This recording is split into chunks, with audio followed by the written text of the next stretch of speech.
മാറുന്ന കാലത്തിനൊപ്പം ഗ്രന്ഥശാലകളിൽ നവീന പദ്ധതികൾ ആവിഷ്കരിച്ച് ലൈബ്രറി കൗൺസിൽ. ജില്ലാതല നാടകാവതരണങ്ങൾ, ഗായക സംഘങ്ങൾ, ശാസ്ത്രാവബോധ സെമിനാറുകൾ, പാലിയേറ്റീവിന്റെ ഭാഗമായി അക്ഷരസാന്ത്വനം, സമൂഹമാധ്യമ രംഗത്ത് ശ്രദ്ധേയമായ ഇടപെടലുകൾ, യുവതലമുറ, വനിതകൾ, കുട്ടികൾ എന്നിവരുടെ കൂട്ടായ്മകളും പ്രവർത്തനങ്ങളും തുടങ്ങിയ പദ്ധതികളിലൂടെയാണ് ഈ മുന്നേറ്റം നടപ്പിൽ വരുത്തുക.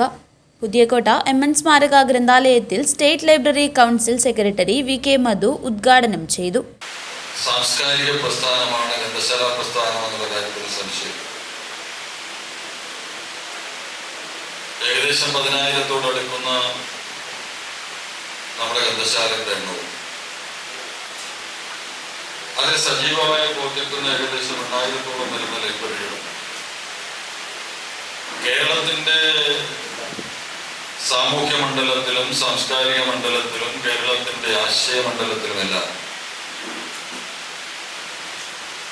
നിരന്തരമായി വെളിച്ചം പകർന്നുകൊണ്ടിരിക്കുന്ന മഹാസ്ഥാപനങ്ങളാണ് എന്നുള്ള കാര്യത്തിൽ യാതൊരു സംശയം.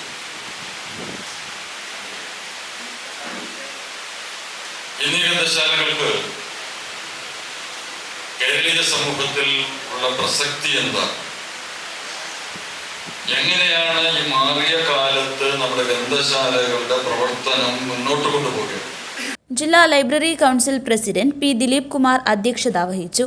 സ്റ്റേറ്റ് ലൈബ്രറി കൗൺസിൽ എക്സിക്യൂട്ടീവ് മെമ്പർമാരായ doctor P. K. Gopan, M. K. Ramesh Kumar, retired ജില്ലാ library officer C. Manoj, Binoy Mathew എന്നിവർ വിവിധ വിഷയങ്ങളിൽ ക്ലാസ് എടുത്തു.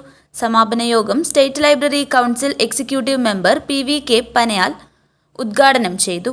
ജില്ലാ library council secretary doctor P. Prabhakaran സ്വാഗതം പറഞ്ഞു. ലൈബ്രറി കൗൺസിലിന്റെ ജില്ലാ കൗൺസിൽ അംഗങ്ങൾ, താലൂക്ക് എക്സിക്യൂട്ടീവ് മെമ്പർമാർ, പഞ്ചായത്ത്, മേഖലാ സമിതി കൺവീനർമാർ എന്നിവരാണ് ശില്പശാലയിൽ പങ്കെടുത്തത്. News bureau, Kanhangad.